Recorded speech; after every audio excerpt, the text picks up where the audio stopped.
چطورین؟ خوش اومدید به یه ولاگ دیگه با من. گفتم بذار این ولاگو متفاوت شروع کنم. من تو ماشین شروع کنم، همیشه تو خونه شروع میکردم. امروز یکی از دوستای هنرستانم ما رو دعوت کرده خونهشون. بعد ما یه اکیپ مثلا یه 10-12 نفره بودیم که الان اون اکیپ رو دعوت کرده خونهشون. خلاصه که قراره بریم اونجا مثل قدیما آتیش بسوزونیم دور هم دیگه. من الان رسیدم، واقعیت ماشینم خاموش کردم، بچه ها هم رسیدن، من دیگه برم. من اینم که الان یالن به هم قور میزنن. حناز چه کرده؟ از وقتی ازدواج کردم میگه من بچه اگه حناز نمیخواد هم بگه خونه من کلا شادم در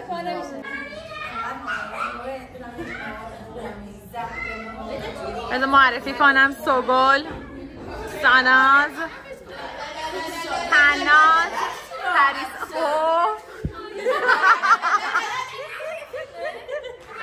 کیانا، سارا، نصرن و دلارا.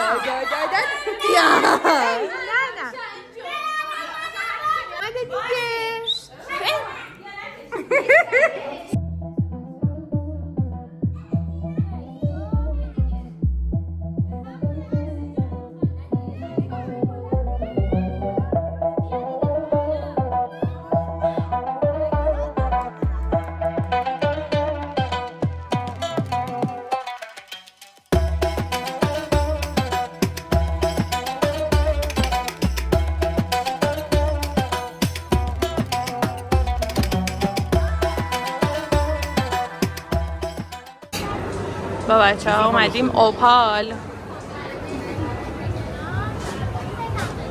خیلی گرمه، خیلی گرمه.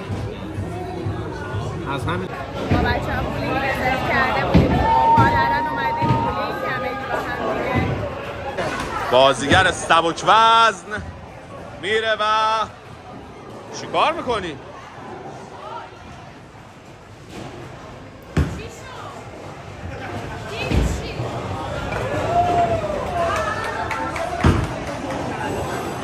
به جاش دختر خالش این وره دانس.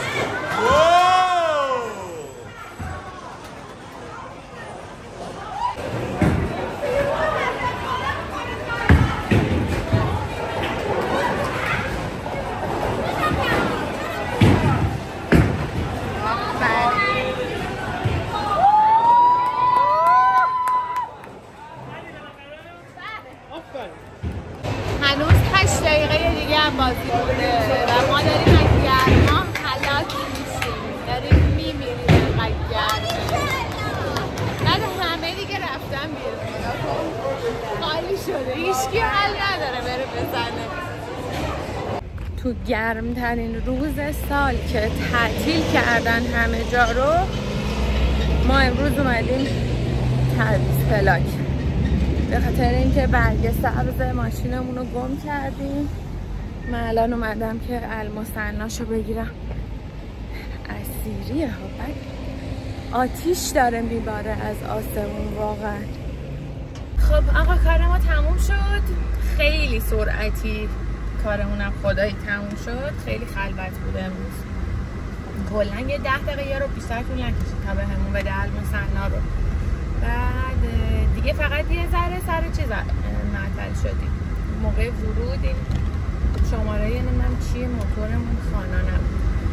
الان هم داریم میریم یه نهار بخوریم، بعد من برم سر کاروبار خودم.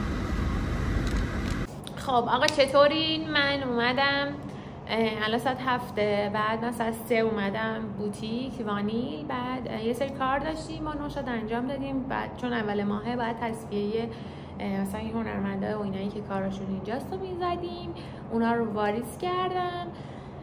بعد نشستم یه ذره برنامه ریزی کردم ببینم که اصلا قراره چیکار کنم. این چند روزه یه ذره استرسی شده بودم که نمیدونستم دقیقاً باید چیکار کنم و چجوری پیش برم. هنوزم برنامه ریزی کامل نشده. خلاصه که درگیر برنامه ریزی ام الان. بعد دیگه کم کم باید البته جمع کنم، خاموش کنم، پاشم برم خونه. بام دادم رفته باشگاه، زنگ زد گفتش اگه میشه یه جوجه‌ای بذار که سیخ بزنیم شام بخوریم.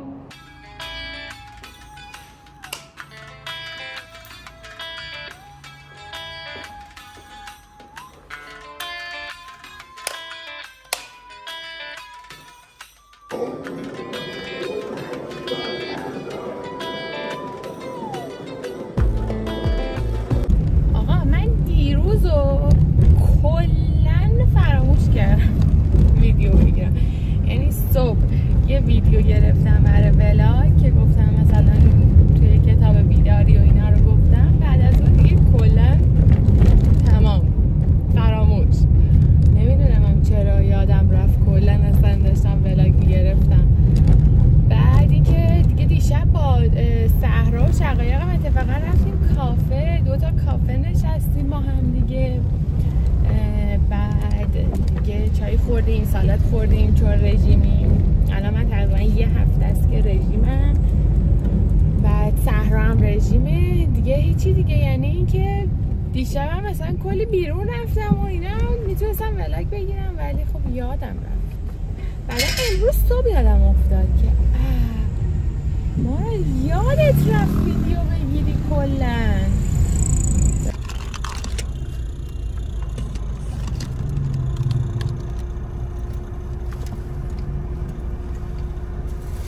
خب ما رفتیم خرید کردیم یه عالمه، اومدیم برای وسیله‌ای که مامان درست میکنه، یعنی خرید وسیله های کارهای هنری.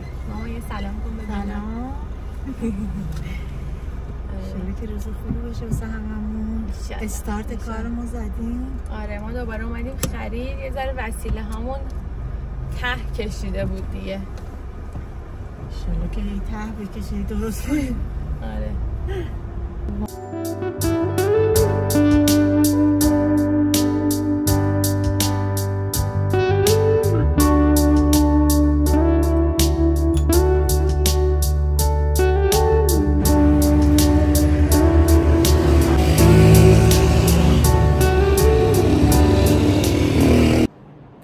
دیشب ماشینم یهو باتری خالی کرد مثل اینکه.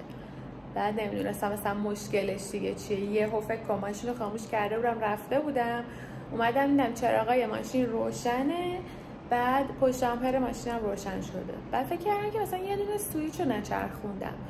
بعد دیگه خلاصه زنگ زدیم اومدن باتری به باتری کردن و اینا، ماشین روشن نمیشد. گفت اگه خاموش کنی دوباره روشن نمیشه. دوباره اومدم دوباره روشن نشد. آخر سر دیگه بامداد صبح خودش روشنش کرد، بردم تعمیرگاه. دیگه باتری ماشین مثل اینکه کلا باطل شده بود، تمام شده بود. چی شده؟ دیگه خلاصه یه 2 میلیون تو حلقه این ماشین ما گیر کرده بود که باتریشو درست کنه. تازه دوست بابام بود تخفیف داده، گفت 2500 خورده یه، ببین نگاه کن فاکتورش هم برات نشون بدم و این داستانا، که آخر 2 میلیون با ما حساب شد دیگه این باتریه. امروز ولی خدا رو شکر دیگه تک استارت روشن شد، خیالم راحت شد. بعد دیگه اومدیم امروز، بعد از اونجا دیگه اومدم رفتم دنبال مامانم، آوردمش اینجا. امروز دوباره سرم داره. یه سرم ویتامین زده. یه سرم ویتامین زده جون بگیره.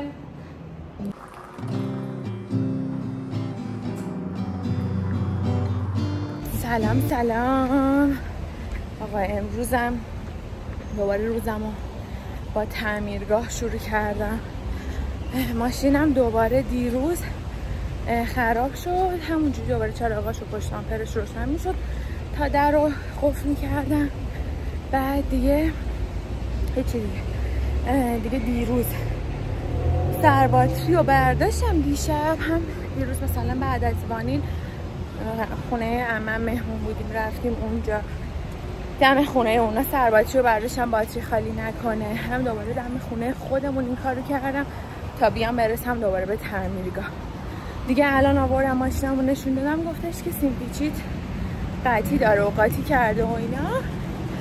این آقایم که میارن آوردن، یعنی پیشش دوست بابامه.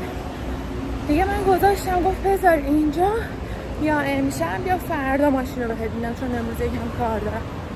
خلاصه که ماشین رو گذاشتم، الان بی ماشینم پیاده دارم میرم. گرمم خیلی گرمه.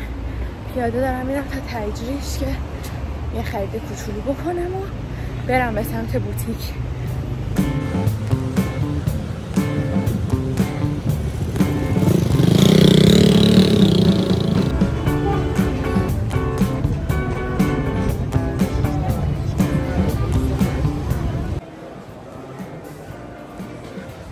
اومدم قائم قسمت طلا چیز گرفتم، یه کادو گرفتم، الان دارم میرم. انقدر گرمه دم کردنم واقعا حالم داره به هم میخوره. گرم خیستم شدم.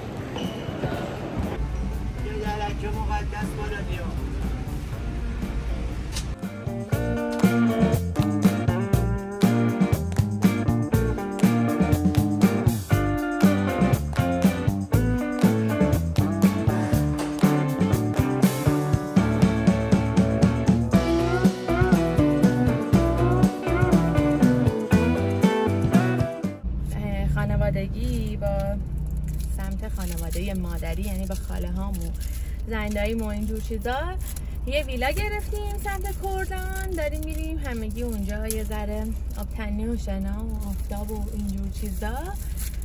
بعد دیگه الان هم قهوه گرفتم اومدم. این دوتا قهوه رو گرفتم 200 خورده ای. یه رو نشده قهوه؟ نه چرا؟ نه موجه افتاده. ماما سلام نکردی؟ سلام. ماما این برای تا آورده.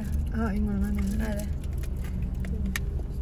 مرسی. مامانم یه چیزی شبیه به فراپاچینو گرفتم، بستنی و کارامل و شیر و شمخامه و قهوه. آره ولی برای خودم آیس لته. تازه همینم باید رژیمی امریکانو میگرفتم و دیگه. یعنی تو از این نمیخوای بخوری؟ نه بابا. خب آقا من رسیدم کرج، دم خونه مام بزرگم اینا. الان مامانم و مام بزرگم دارن میان. من رفتم وسیله هاشو برداشتم آوردم گذاشتم تو ماشین. بریم دنبال اون یکی خالم و بعدش بریم به سمت باغ. این ویلا رو ما از جاباما بچه ها رزرو کردن، دختر خاله ها. دیگه بریم ببینیم که ویلای چطوریه. اگه خوب بود به شما معرفیش میکنم، چون نظراتش مثل این که خیلی خوب بود.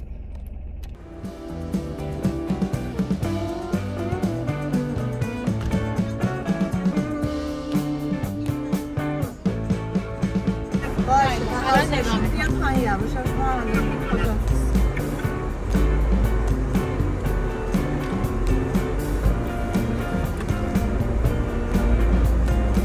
مامان جات خوبه؟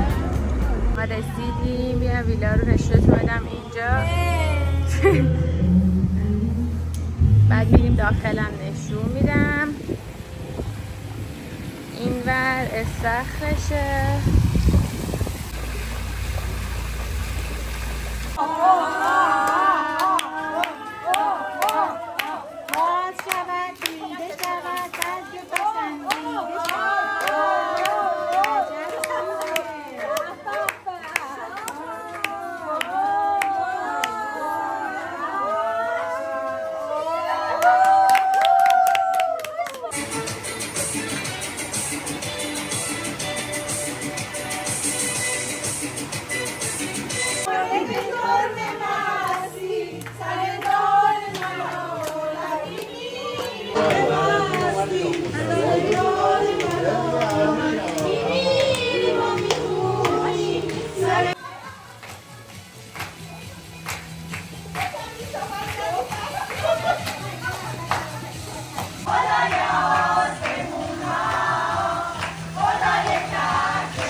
رفته. عقب نه اول جمع شد دوباره فاصله بدید معلوم شد 1 2 3 خب بیاین داخل ویلا رو نشون بدم. اینجا که پذیراییشه، اینجا 3 خوابه. این یه آشپزخونه، یه سرویس ایرانی، یه اتاق اینجا داره با سرویس و حموم، یه اتاق اینجا داره بدون سرویس، اونور میره استخر. اینجا هم یه اتاق دیگه است، دوباره اینجا سرویس داره. از اینجا هم اینجا قسمت نشیمن حیاتشه با استخر. باربیکیوش هم که اونجاست. ولی خدایی خیلی خوب و تمیز بود، ما که راضی بودیم. این ویلا رو بچه‌ها از سایت جاباما پیدا کرده بودن. بعد الان اینجا یکی از خواباشه. خدایی ما خیلی راضی بودیم. از اتاقا هم میشد بری استخر. خیلی تمیز و خوب بود. حالا یکی دو تا نکته داشت که دیگه همه ویلاها ممکنه داشته باشه. یکی دو تا نکته ظریف بود ولی تمیزیش خوب بود. همه هم راضی بودن و دوست داشتن. دیگه الان بریم ویلا رو تحویل بدیم سعیده که بریم به سمت خونه هامون. همه رفتن بیرون تو حیاطن.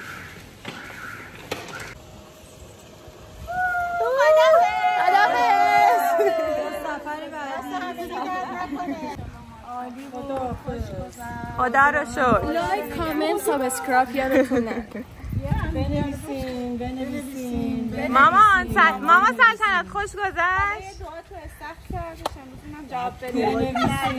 بنویسین جواب میده. دعا برآورده باشه.